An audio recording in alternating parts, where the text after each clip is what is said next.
राम खेलता है और सीता पढ़ती है। दोस्तों जिसमें जो राम खेलता है और सीता पढ़ती है, इस वाक्य के अंदर दो वाक्य हैं। इन दोनों वाक्यों को इस एक और ने जोड़ा है। आपको भी यहाँ पे लिखा हुआ दिखाई दे रहा होगा कि राम खेलता है और सीता पढ़ती है, ये वाक्य है। इस वाक्य के अंदर जो और है ये हमारे एक अव्यय है। क्यों है अव्यय? पता ही होगा अव्यय क्या होते हैं। अव्यय वे होते हैं जिनका रूप किसी भी कंडीशन में नहीं बदलता है, उसे हम अव्यय कहते हैं। तो इसके अंदर जो और है वो हमारा क्या है? एक अव्यय है। और अव्यय क्या है? ये कौन सा अव्यय है? ये हमारा समुच्चय बोधक अव्यय है, क्योंकि समुच्चय बोधक अव्यय वे अव्यय होती हैं जो किसी दो वाक्य को जोड़ती हैं। और इस वाक्य के अंदर भी कोई दो वाक्य है। राम खेलता है ये भी एक वाक्य है और सीता पढ़ती है ये भी एक वाक्य है। इन दोनों वाक्य को इस और ने जोड़ा है और हमारा समुच्चय बोधक अव्यय है। इसलिए ही इसका नाम समुच्चय बोधक अव्यय पड़ा है, क्योंकि समुच्चय बोधक अव्यय का मतलब क्या होता है? किसी चीज को समुच्चय करना, मतलब संयुक्त करना। ठीक है, तो दोस्तों आज के इस वीडियो के अंदर हम यही पढ़ने वाले हैं। तो दोस्तों स्वागत करती हूँ आपका आपके YouTube चैनल स्टूडेंट इंडिया पर। ठीक है, तो दोस्तों आपको भी पता है कि आज के इस वीडियो में हम क्या पढ़ने वाले हैं। तो आज के इस वीडियो के अंदर हम समुच्चय बोधक अव्यय पढ़ेंगे। क्या पढ़ेंगे? समुच्चय बोधक अव्यय। ठीक है, तो देखो समुच्चय बोधक अव्यय तो मैंने आपको बता ही दिया, थोड़ा बहुत समझा ही दिया। राम खेलता और सीता पढ़ती है, इस वाक्य के माध्यम से मैंने आपको बता दिया थोड़ा बहुत तो कि समुच्चय बोधक अव्यय क्या होते हैं। समुच्चय बोधक अव्यय वे अव्यय होते हैं जो किसी मतलब कोई दो वाक्य को जोड़ते हैं, जोड़ने का काम करते हैं, कोई जॉइंट का काम। ये तोड़ते नहीं, ये मिलाते हैं किसी चीज को, उसे ही हम कहते हैं समुच्चय बोधक अव्यय। देखो नाम से ही पता चल रहा है, नाम है समुच्चय बोध। समुच्चय समुच्चय का मतलब क्या होता है? समुच्चय का मतलब होता है जोड़ना। क्या होता है? जोड़ना। ठीक है, तो जोड़ना और मतलब जोड़ना होता है तो किसी दो वाक्य को हम जोड़ेंगे, उसे ही हम समुच्चय बोधक अव्यय कहते हैं। डेफिनेशन के द्वारा पढ़ेंगे तो इसमें डेफिनेशन में क्या कह रखा है कि जो अव्यय शब्दों, वाक्यांशों अथवा वाक्यों को जोड़ने का कार्य करती हैं। बताया था ना, जोड़ना मतलब जोड़ने का कार्य करते हैं। इसमें सिर्फ जोड़ने का बात, जोड़ने का कार्य कर रहे हैं। ठीक है, इसमें मतलब समुच्चय बोधक अव्यय बहुत ही इजी टॉपिक है। इसमें क्या होता है? इसमें कोई दो वाक्य जुड़ते हैं। ठीक है, जोड़ने का कार्य करता है, उसे हम बोलते हैं समुच्चय बोधक अव्यय। क्या कहते हैं? समुच्चय बोधक अव्यय। अव्यय तो आपने पढ़े रखे होंगे। अव्यय क्या होते हैं? देखो अव्यय तो वे होती हैं जो किसी भी कंडीशन में चेंज नहीं होते, उसे हम अव्यय बोलते हैं। इसका दूसरा नाम क्या है? इसका दूसरा नाम अविकारी शब्द भी होता है। क्या होता है? अविकारी शब्द।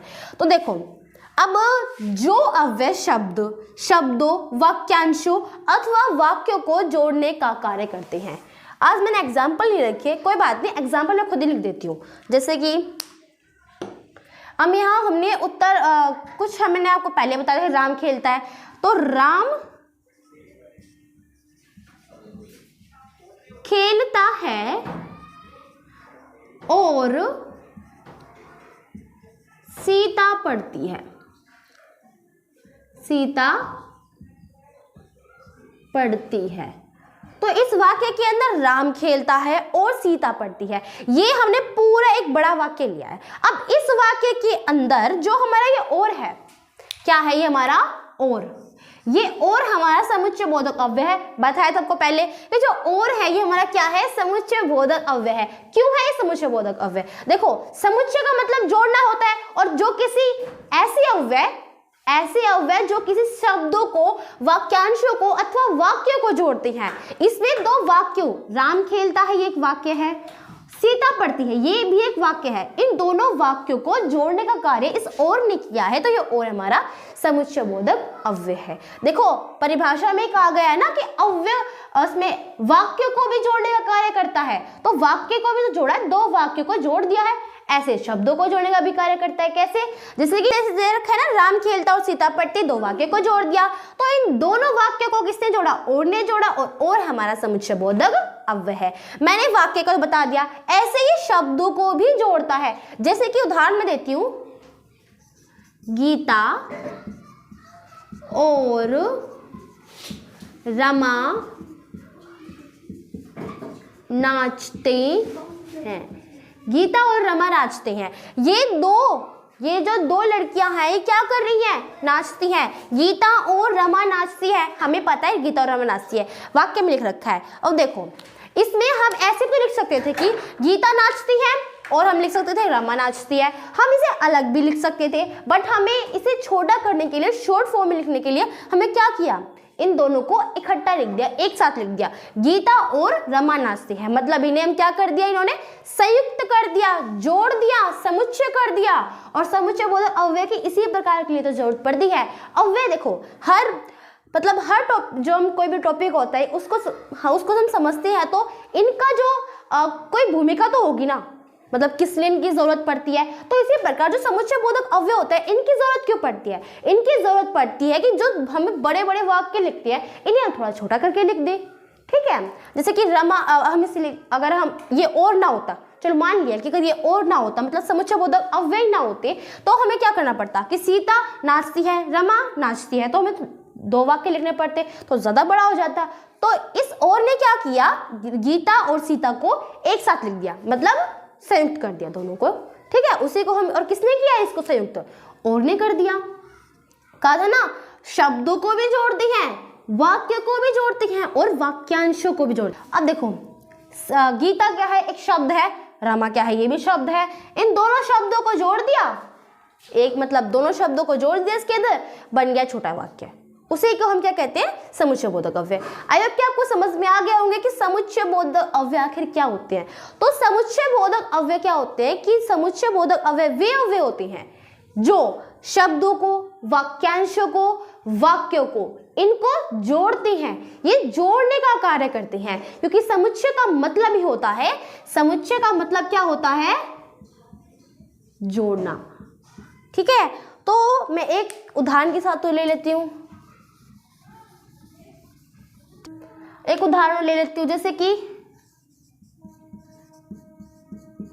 अथवा, एवं, परंतु, किंतु, और, अथवा, एवं, किंतु, परंतु, और, तथा, लेकिन आदि। तो मतलब ये क्या होती हैं, ये वाक्य तो बताइए ना, ये सब जो वाक्य होते हैं ये क्या करती हैं, ये वाक्यों को जोड़ती हैं। वाक्य हैं, वाक्यांश हैं, शब्द हैं, उन सब को ये जो अव्यय है ये सब क्या करते हैं, जोड़ते हैं, ये जोड़ने का कार्य करते हैं।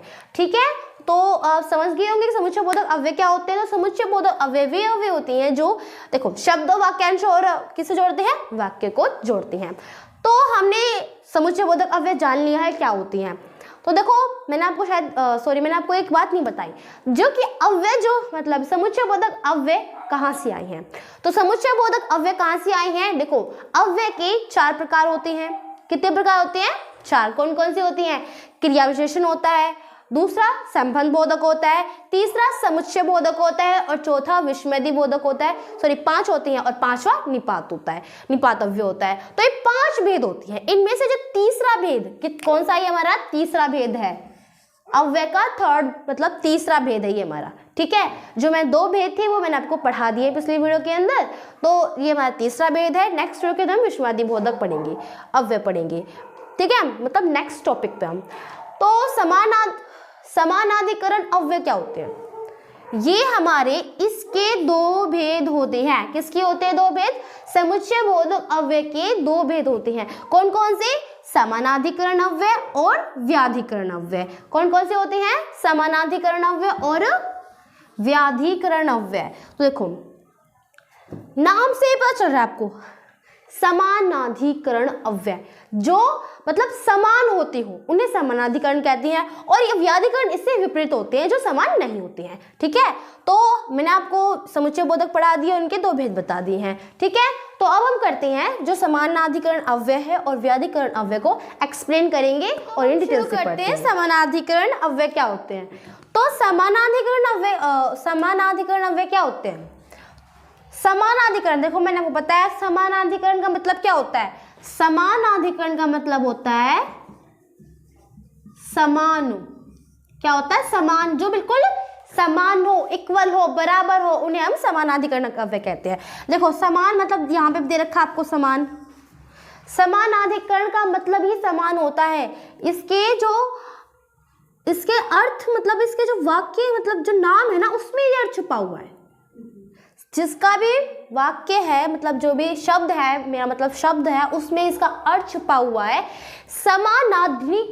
समानाधिकरण अव्यय मतलब जो समान होते हो। अब हम डेफिनेशन पढ़ लेते हैं। जो समुच्चय बोधक अव्यय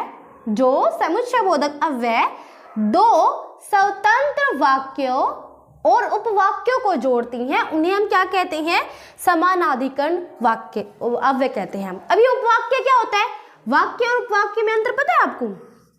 वाक्य और उपवाक्य में देखो, वाक्य क्या होते हैं? वाक्य हम कुछ मतलब जैसे ये पूरा आपको दिख रहा है, जो समुच्चय बोधक अव्यय दो स्वतंत्र वाक्य और उपवाक्यों को जोड़ते हैं, ये सब हमारा वाक्य है सारा वाक्य ये। अब ये जब वाक्य तो बहुत प्रकार के होते हैं ना वाक्य, जैसे कि मिश्र वाक्य, संयुक्त वाक्य, सरल वाक्य, या फिर वाक्य में हम बहुत मतलब अलग अलग टाइप के वाक्य होते हैं। और उपवाक्य क्या होते हैं? वाक्य तो बहुत टाइप के होते हैं। वाक्य जब आपने टॉपिक पढ़ा होगा, शायद वाक्य का टॉपिक नहीं पढ़ा है तो आप पढ़ लेना। तो मतलब वाक्य कितने बहुत प्रकार के वाक्य होते हैं। और उपवाक्य क्या होते हैं? उपवाक्य बहुत ज्यादा प्रकार के नहीं होते। उपवाक्य मतलब जैसे राम खेलता है, इसमें उपवाक्य में सिर्फ दो होते हैं, मतलब दो का मेन रोल होता है। किस किस का? क्रिया का और कर्ता का। इसमें सिर्फ क्रिया और कर्ता ही होती हैं। जैसे कि कर्ता राम खेलता है, राम में कर्ता है और क्रिया है, ठीक है, उसे हम उपवाक्य कहेंगे। और वाक्य अलग अलग प्रकार की होती है, समझ गए? तो जो समुच्चय बोधक अव्यय दो स्वतंत्र वाक्य हो या फिर दो स्वतंत्र उपवाक्य हो को जोड़ते हैं, उन दोनों को जोड़ते हैं। जैसे मैंने आपको उदाहरण स्टार्टिंग में लिया था, राम खेलता और सीता पढ़ती है। राम खेलता है, ये दोनों उपवाक्य हैं, दोनों उपवाक्य हैं। इन्हें वाक्य भी कहते हैं। ये मत समझना, ये मत कहना मतलब समझना कि जो राम खेलता है ये वाक्य नहीं है, ये वाक्य भी है, ये वाक्य भी है, बट ये उपवाक्य भी है और वाक्य भी है, ठीक है। वाक्य जैसे कि वाक्य भी है और इसके भी मतलब ये वाक्य भी है और प्रकार के वाक्य होते हैं, बट ये और जो उपवाक्य क्या होता है? उपवाक्य ये होते हैं, इसके अलावा और उपवाक्य नहीं होते हैं, ठीक है। उन्हें हम समानाधिकरण अव्यय कहते हैं, जो अव्यय दो स्वतंत्र वाक्य को या उपवाक्य को जोड़ती हैं। जैसे कि पूजा और प्रिया भोजन कर रही थी, सॉरी ये जैसे पढ़ लेते हैं यहाँ पे, परंतु, किंतु, और, या, बल्कि, तथा आदि इसके उदाहरण हैं। कैसे?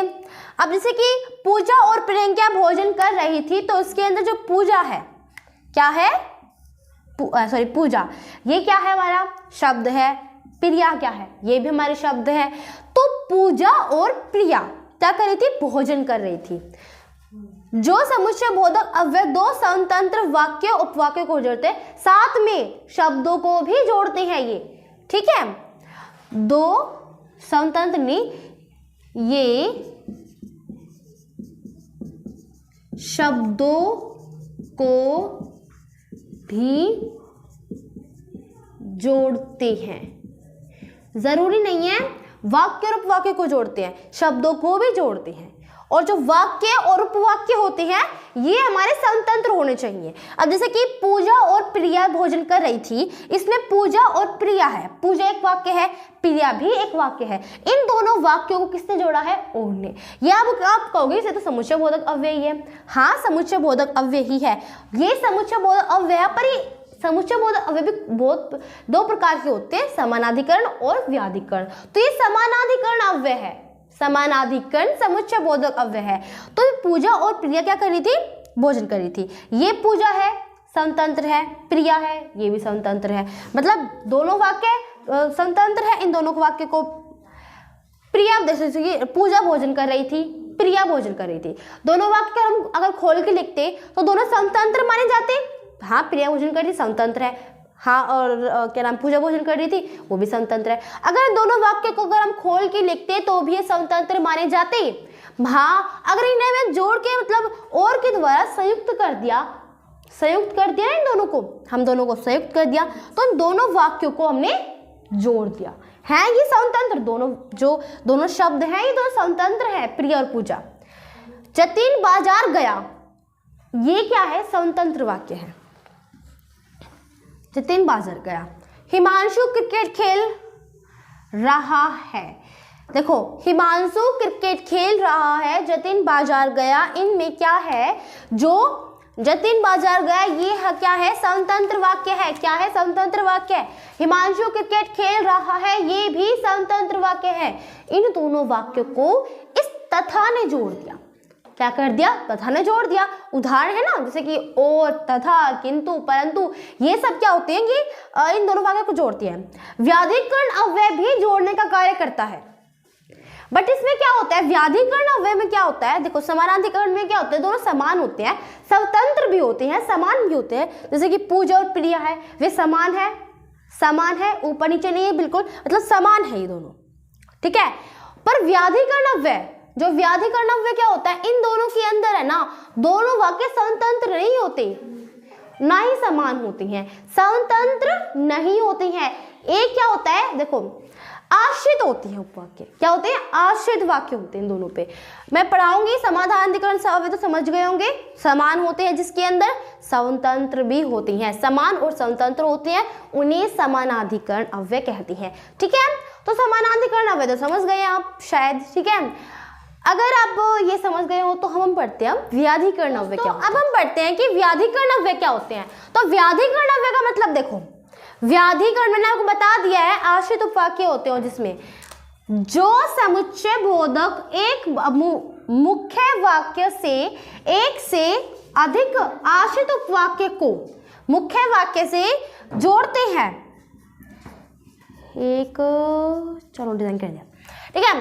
तो मतलब जो समुच्चय बोधक अव्यय एक मुख्य वाक्य से, मतलब एक मेन वाक्य है, मुख्य वाक्य है, उससे क्या करते हैं, एक से अधिक आश्रित वाक्य को जोड़ते हैं। एक हो सकता है या फिर एक से अधिक वाक्य को, आश्रित वाक्य को जोड़ते हैं, उसे हम बोलते हैं व्याधिकरण अव्यय कहते हैं। इसके उदाहरण है यद्यपि, क्योंकि, की, ताकि आदि, तो इसके जैसी हैं। फॉर एग्जाम्पल देखें, राम नहीं गया क्योंकि वह कल जाकर आया था, तो राम नहीं गया क्योंकि वह कल जाकर आया था। तो राम नहीं गया ये हमारा मेन वाक्य है, मतलब मुख्य वाक्य है, क्योंकि ये हमारा व्याधिकरण अव्यय है, वह कल जाकर आया था। देखो मैंने इसमें क्या लिखा है कि राम नहीं गया क्योंकि वह कल जाकर आया था। इस वाक्य के अंदर वह कल जाकर आया था, ये तो हमारा क्या है, आश्रित उपवाक्य है। क्या है, आश्रित उपवाक्य है। क्यों है ये, देखो राम क्यों नहीं गया, कारण है इसमें, देखो कारण भी बताया गया। देखो राम नहीं गया, क्यों नहीं गया, क्योंकि वह कल जाकर आया था, इसलिए नहीं गए, इस कारण से वह नहीं गया, ठीक है। ये क्योंकि क्या है, व्याधिकरण अव्यय है। सोनिका ने बताया कि उसका जन्मदिन कल है। सोनिका ने क्या बताया, कि उसका जन्मदिन कल है, ठीक है। मतलब क्वेश्चन में बन रहा है साथ में कि सोनिका ने क्या बताया, उस पर आश्रित है, जन्मदिन उसका कल है। जो देखो अगर ये कार्य किसने किया, इसने किया, तो ये मतलब आश्रित वाक्य है, ये तो आश्रित है, ये भी आश्रित है, ये हमारा व्याधिकरण अव्यय है। उसने बता दिया था ताकि निशा को बुरा ना लगे, उसने बता दिया था ताकि निशा को बुरा ना लगे। इसमें क्या है, निशा को बुरा ना लगे, उसने बता दिया था, और ताकि हमारा क्या है, व्याधिकरण अव्यय है, निशा को बुरा ना लगे, मतलब निशा को बुरा ना लगे, ये हमारा आश्रित उपवाक्य है, और उसने बता दिया था, ये हमारा मुख्य वाक्य है। और साथ में एक बात और आपको बता रही हूँ, उसकी पहचान करनी हो ना, तो देखो अगर हम इसमें जो मुख्य वाक्य जो होता है वो हमारा अधूरा सा लगता है। स्टार्टिंग का वाक्य देखो, राम नहीं गया, हाँ क्या हुआ, राम नहीं गया, तो कहाँ नहीं गया, ये मतलब अधूरा सा लग रहा है, इसमें अधूरापन लग रहा है, दोनों वाक्य पूर्ण नहीं है, स्वतंत्र नहीं है। सोनिका ने बताया, क्या बताया, स्वतंत्र नहीं है, उसने बता दिया था, क्या बता दिया था, ये भी स्वतंत्र नहीं है। इसमें क्या होता है, इसमें स्वतंत्र वाक्य नहीं होते हैं, क्या नहीं होते, स्वतंत्र वाक्य नहीं होते हैं, ठीक है। तो समुच्चय बोधक अव्यय के जो दो भेद थे, व्याधिकरण अव्यय और हमारा पहला कौन सा था, समानाधिकरण अव्यय और व्याधिकरण अव्यय, दोनों मैंने आपको पढ़ा दिए हैं। मैं आशा करती हूँ कि आपको ये समझ में आ गए होंगे। अगर आपको ये वीडियो अच्छी लगी हो तो इस वीडियो को अगर आपको ये समझ में आ गया हो तो देखो मैंने व्याधिकरण अव्यय और समानाधिकरण अव्यय तो पर बता दिया आपको, इनके भेद भी होते हैं, दोनों अव्यय के भेद भी होते हैं। मैं आपको अगली वीडियो के अंदर इसे ही पढ़ाऊंगी, इन दोनों के भेद। ठीक है, तो अगर आपको मेरी वीडियो अच्छी लगी हो तो इसे लाइक करना, सब्सक्राइब करना एंड शेयर करना। Thank for watching my video.